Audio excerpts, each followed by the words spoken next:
Dikisahkan seorang pria bernama Lukman yang hidup di sebuah desa tak jauh dari kota Bogor. Lukman tinggal bersama istrinya yang bernama Eva. Mereka dikaruniai satu anak perempuan dan dua anak laki-laki. Namun karena masalah ekonomi dan hidup mereka serba kekurangan, suatu hari Eva kabur dengan pria lain. Setelah itu Lukman membesarkan ketiga anaknya sendirian. Mulai dari memasak untuk sarapan dan makan malam, mencuci baju mereka, sampai hal-hal kecil sekalipun. Semuanya ia lakukan dengan sepenuh hati. Untungnya Salma, putri sulung Lukman, sudah berusia 10 tahun. Jadi dia sedikit banyak bisa membantu pekerjaan rumah dan merawat adik-adiknya saat ayahnya sedang keliling berjualan cilok. Bahkan suatu ketika, saat Salma telah lulus sekolah dasar, anak itu rela untuk tidak melanjutkan sekolahnya. Ia memohon pada Lukman untuk menyudahi jenjang pendidikannya, dengan alasan ingin lebih fokus membantu ayahnya. Salma sangat menyayangi ayahnya. Dan ia tak kuasa melihat ayahnya harus kerepotan setiap hari. "Ayah, aku tidak berniat untuk melanjutkan sekolahku," ucap Salma lirih. Tangannya mengucek-ngucek bagian bajunya. Takut kalau ayahnya akan memarahinya. Namun Lukman dengan lembut bertanya, "Kenapa tidak mau lanjut ke SMP? Bukannya Salma sangat suka berangkat sekolah?" "Iya. Aku memang sangat suka saat berada di sekolah. Tapi nanti ayah akan kerepotan jika aku lanjut sekolah," jawab Salma ragu. "Tak udah kamu pikirkan, Nak, biar ayah yang bekerja dan mengurus rumah. Salma fokus saja sekolah. Ayah masih sanggup membiayai kebutuhan sekolahmu," kata Lukman penuh percaya diri. "Tidak, ayah. Tekadku sudah bulat. Lebih baik uangnya ditabung saja untuk biaya Fadil dan Ramdan sekolah. Biar aku yang membantu ayah mencari uang dan mengurus rumah." Salma tak kalah percaya diri. "Kamu yakin dengan keputusan itu, Nak?" tanya Lukman ragu. Hatinya sedikit merasa bersalah mendengar perkataan putrinya itu. "Sangat yakin. Yah, aku sudah bertekad akan bekerja keras dan membantu ayah untuk menyekolahkan adik-adik sampai mereka sukses. Ayah jangan khawatir.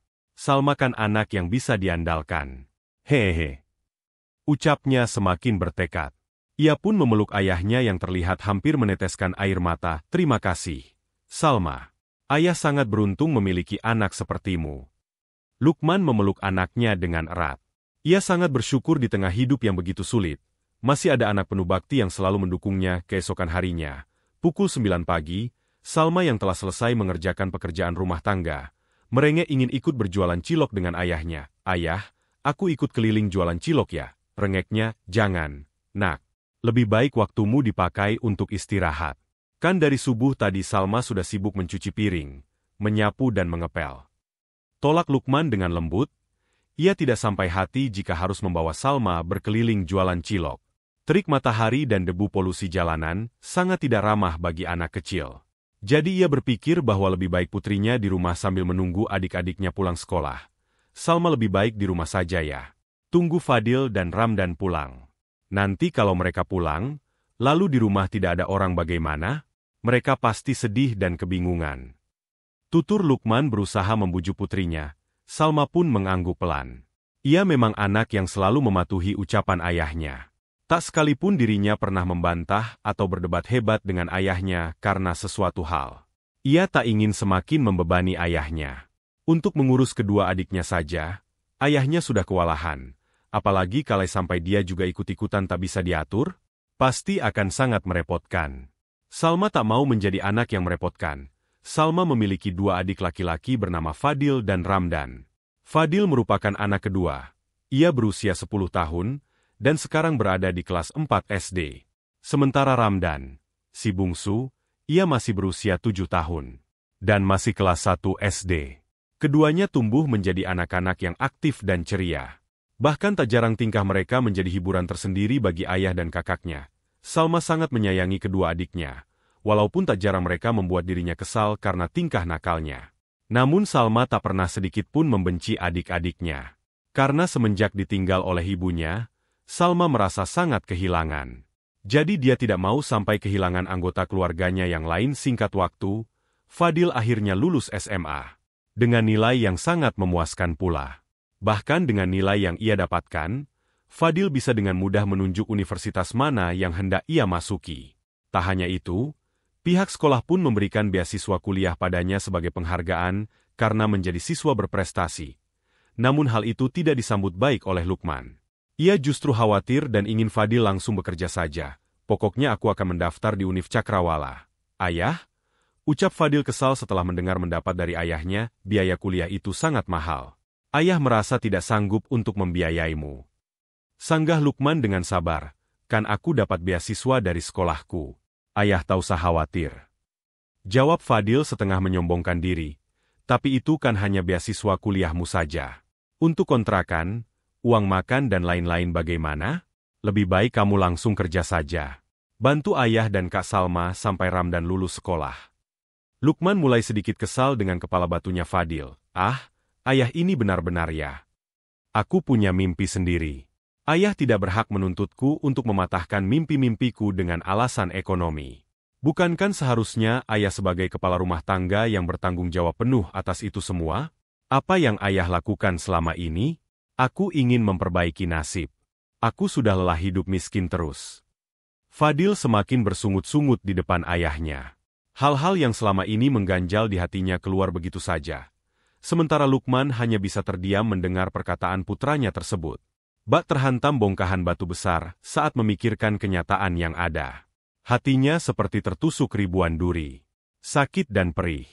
Batinnya tertampar dengan perkataan Fadil barusan, tanpa sepatah kata pun. Lukman pun memilih pergi ke kamarnya. Dadanya sesak, dan air matanya hampir tumpah. Ia tak menyangka anaknya sampai tega berkata demikian. Dirinya merasa telah gagal sebagai seorang ayah tak lama. Salma mengetuk pintu kamarnya dan masuk. Ia mencoba untuk menenangkan perasaan ayahnya.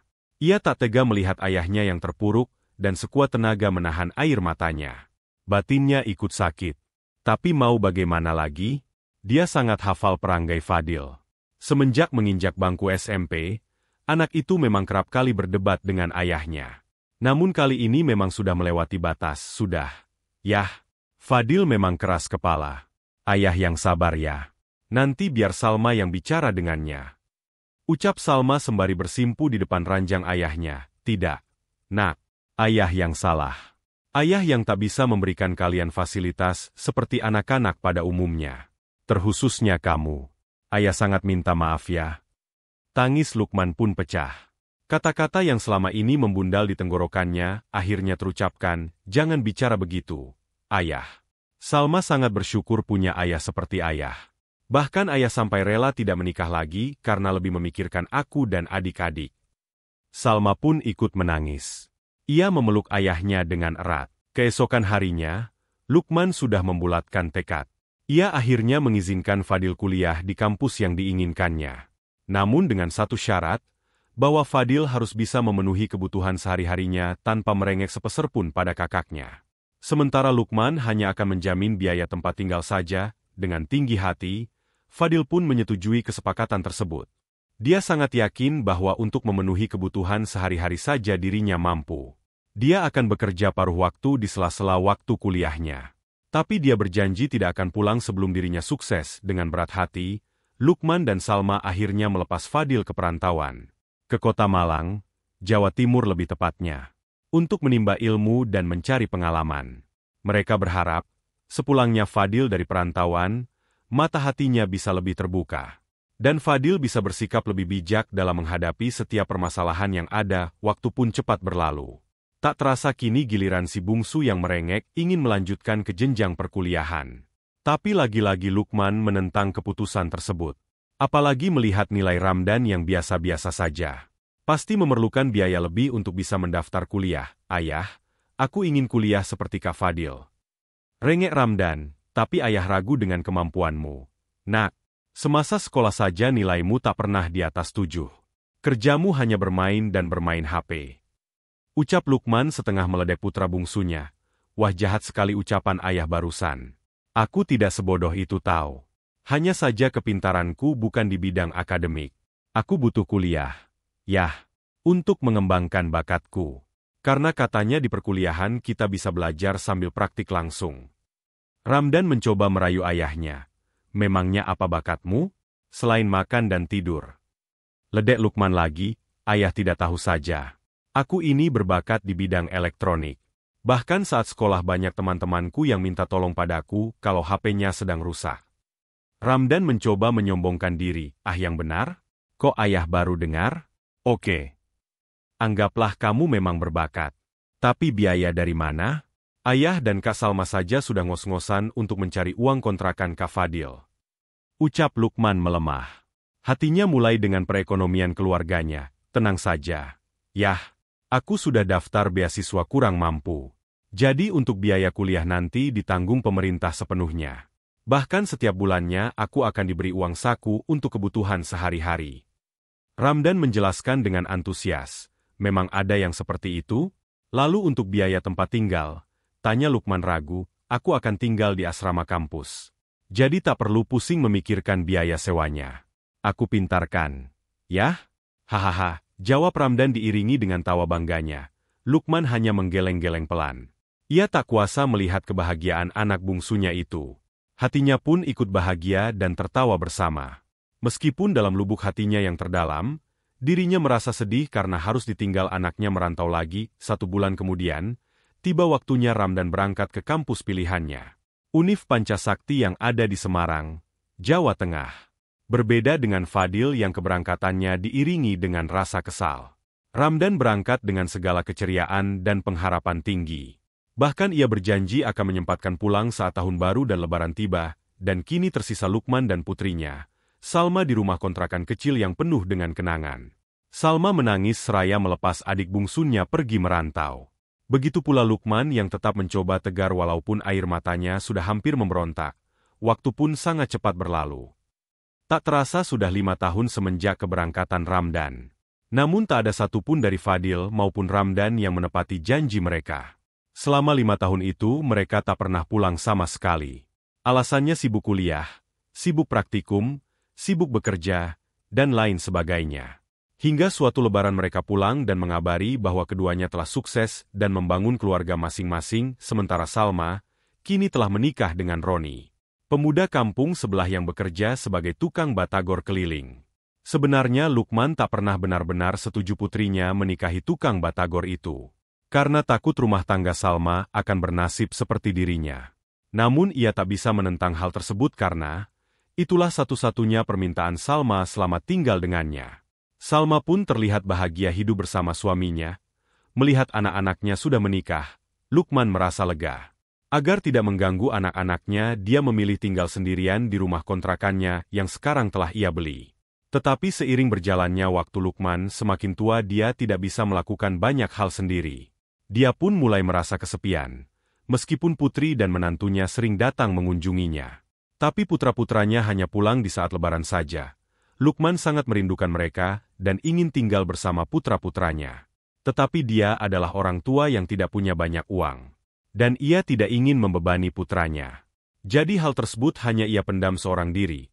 Lukman selalu berangan-angan bahwa jika dia punya uang cukup banyak, dia dapat menggunakan uang ini untuk mengunjungi putra-putranya sesekali. Dan ajaibnya secara tak terduga angan-angan tersebut menjadi kenyataan. Sebulan kemudian rumah Lukman dihancurkan karena terkena proyek pembangunan jalan desa. Ia pun mendapat kompensasi rumahnya sebesar 85 juta rupiah. Lukman benar-benar merasa seperti mimpi. Tak pernah ia bayangkan sebelumnya bisa melihat uang sebanyak itu. Karena selama ini ia membeli rumah tersebut dengan pembayaran kredit. Pada hari Lukman mendapatkan uang, dia ingin memberitahu putra-putranya tentang hal itu. Tetapi dia ragu. Ia takut jika berbicara dengan putranya tentang uang kompensasi tersebut, Fadil dan Ramdan hanya akan berfokus pada uangnya. Dan setelah mendapatkan uang itu, mereka tidak akan peduli padanya lagi. Dari sini kemudian Lukman membuat sebuah rencana. Beberapa hari kemudian tersiar kabar bahwa Lukman lumpuh dan tak bisa beranjak dari tempat tidur. Ia segera menghubungi kedua putranya dan ingin mereka datang menjenguknya. Setelah Fadil dan Ramdan datang, Lukman bertanya pada mereka tentang siapa yang akan merawatnya. Begitu Lukman selesai berbicara, kedua putranya saling memandang dan tidak berbicara sepatah kata pun. Lalu tiba-tiba Fadil pergi dengan dalih bahwa dia memiliki sesuatu pekerjaan untuk diurus. Ketika Ramdan melihat Fadil pergi, dia juga mengatakan bahwa dia sedang sibuk, lalu pergi seolah-olah ingin menghindar. Pada saat ini semuanya telah pergi. Roni datang dengan membawa gerobak motornya. Tapi kali ini tanpa membawa dagangan batagornya. Melihat ayah mertuanya yang tengah bersedih sendirian di tempat tidur, Roni pun mencoba menghiburnya, "Ayah, jangan sedih. Jika para saudara ipar tidak bersedia menjagamu, aku yang akan menjagamu. Salma memintaku untuk datang menjemputmu. Ayah bisa tinggal di rumah kami. Meskipun keluargaku miskin, selama aku punya makanan untuk dimakan dan rumah untuk berteduh, aku tidak akan membuat ayah sengsara." Kata Roni sembari memapah Lukman masuk ke dalam gerobak motornya. Lukman yang telah duduk diam di atas gerobak, tiba-tiba hatinya tergerak. Dirinya jadi merasa bersalah, karena selama bertahun-tahun selalu memandang rendah menantunya itu. Tetapi dia tidak menyangka Ronilah menjadi yang paling berbakti di saat hari tuanya. Pada akhirnya ketika mereka tiba di rumah Roni, ternyata Salsa telah menyiapkan makanan lezat untuk disantap. Sementara Roni sedang membantu Salma menyiapkan perlengkapan makan, Lukman bangkit dari tempat tidur lalu berjalan dan berkata kepada pasutri itu dengan air mata berlinang, "Salma, Roni, ayah maaf. Sebenarnya ayah hanya pura-pura lumpuh dalam upaya ingin menguji Fadil dan Ramdan. Tapi ayah tidak menyangka mereka berdua ternyata sangat mengecewakanku." Setelah berbicara, Lukman mengeluarkan buku tabungan dari saku jaketnya dan berkata kepada menantunya, "Kamu ambil buku tabungan ini. Isinya sekitar 85 juta. Ambillah semuanya dan gunakan dengan bijak. Anggap saja itu sebagai uang pensiunku." Melihat hal itu, Roni sangat tercengang. Namun ia tidak kuasa mengambil buku tabungan tersebut dan berkata, "Ayah, saya tidak menginginkan uang. Merawatmu adalah kewajiban bagiku dan Salma. Kami hanya mohon doanya agar akan hidup dengan kehidupan yang lebih baik di masa depan." Mendengar hal itu Lukman sangat tersentuh. Ia pun langsung memeluk menantunya dengan erat, membiarkan air matanya mengalir dengan deras. Sementara Salma, yang melihat dari dapur, ikut terharu karena ayahnya telah menerima suaminya dengan tulus. Dari kisah ini kita belajar bahwa jangan menilai seseorang dari tampilannya saja. Karena kita tak pernah tahu apa yang akan terjadi ke depannya. Dan jangan pula kita menjadi kacang yang lupa akan kulitnya. Apalagi seperti Fadil dan Ramdan yang melupakan segala pengorbanan ayah dan kakak perempuan mereka demi menyekolahkan mereka berdua. Karena sejatinya manusia yang baik adalah mereka yang mau menolong sesama tanpa melupakan kebaikan orang lain di masa lalu. Bagaimana menurut kalian? Tulis pendapat kalian di kolom komentar ya.